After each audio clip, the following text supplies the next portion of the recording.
Ariel Helwani in Anaheim getting set for UFC 241 alongside Cory Sandhagen, who meets Raphael Assuncao this Saturday on the ESPN prelims. Cory, it's great to see you. Good to do this in person. Big fight for you.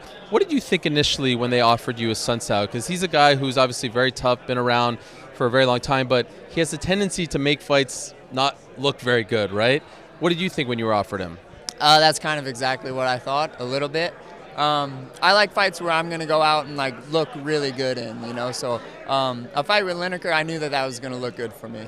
A fight with Assuncao, he's really good at controlling the pace. He's really good at moving around.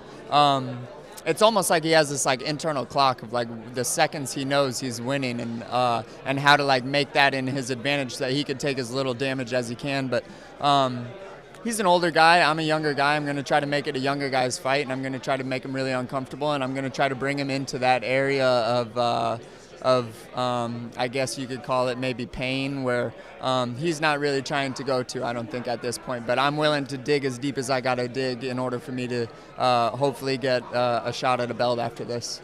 Yeah, so of course we know that Henry Cejudo is the champion now.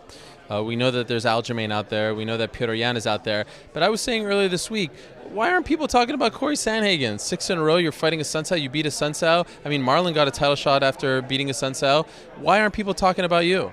I'm not loud, man. I'm not loud, and I don't say dumb stuff. That's what Curtis said to me one time. Curtis Blades goes, "Man, people aren't really picking up on it because you don't say dumb stuff." And I was like, maybe I should up that. But man, my fighting speaks for itself, and it's going to. I'm 5 fights into the UFC, and I'm fighting a top 5 guy already. So I don't feel the need to do that. The fans will recognize real as it keeps going on. I think that the sport's at a place where people aren't just watching brawlers and being like, oh man, that's the fight to watch. I think people are really appreciating the technical aspect and how it can look a lot different and how it can look like a really beautiful performance, which is what I try to bring every single time.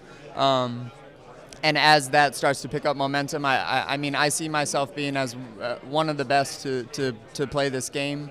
It's just going to take a while for people to realize that, and that's fair, So in your mind, what's at stake in this fight? Not much for me, man. I think win or lose, I'm in a good position. If I win, what's at stake is I hopefully want an interim belt against either Sterling or Yan. Doesn't matter who it is to me. I think that the UFC really needs to invest in some of these younger faces like myself, Sterling, and Yan, and I would really like to see that happen. So hopefully that's what they choose to do. But on the losing side, I don't think that I haven't thought about it too much, but I don't think there's too much. I was referring more to the winning side. Like, if you win, what could you get? Clearly, you want an interim title shot. Cejudo, champion at 135, 125. It sounds like when he comes back, the UFC is interested in having him defend the 125 belt. But this week, he's been picking a fight with Valentina Shevchenko. He wants to be the intergender champion as well.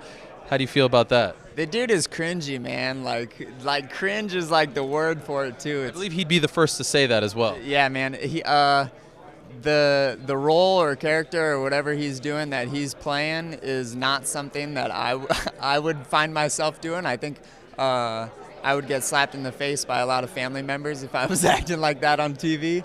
But I mean, good for him, man. He's doing a lot of good, I think, as far as publicity and stuff goes for my division. So good for him. But yeah, man, I watch a lot of his stuff, and I don't know whether or not I like it or I dislike it, or it's just like a weird, cringy feeling, dude. So yeah. But you are watching, like a lot of people, so maybe that's at the end of the day what he wants. What did you make of John Lineker getting released recently? Yeah, I'm kind of bummed about it. I'm happy that I don't have to fight him again. But I'm happy for him. Hopefully he has a good contract with one. I don't really know what happened behind the scenes for that to end up the way that it did, but I'm a Lineker fan. I wish he was still in the UFC because I'm not much of a person to watch one, so kind of bummed me out. All right. And what about the environmental scene here? A lot of paper towels, a lot of recycling. Have you scoped it out? What do you think? I try not to be too militant about it during fight week. Right. Wow, so you use paper towels fight week? Breaking news? The plastic bottles I'll use, I got no problem doing that, but I try not to be too militant on any rule that I set for myself. But all right, well, good to see you. Good luck on Saturday. Yeah, thanks a lot, Ariel. Hello, everyone. It's Ariel Helwani. I just came here to thank you for watching our ESPN YouTube channel. It's the best. You know what else is the best? The ESPN app. You can get highlights, analysis, all that stuff and more. And if you want premium content and live streaming sports, there's only one place for all of that. It's ESPN Plus.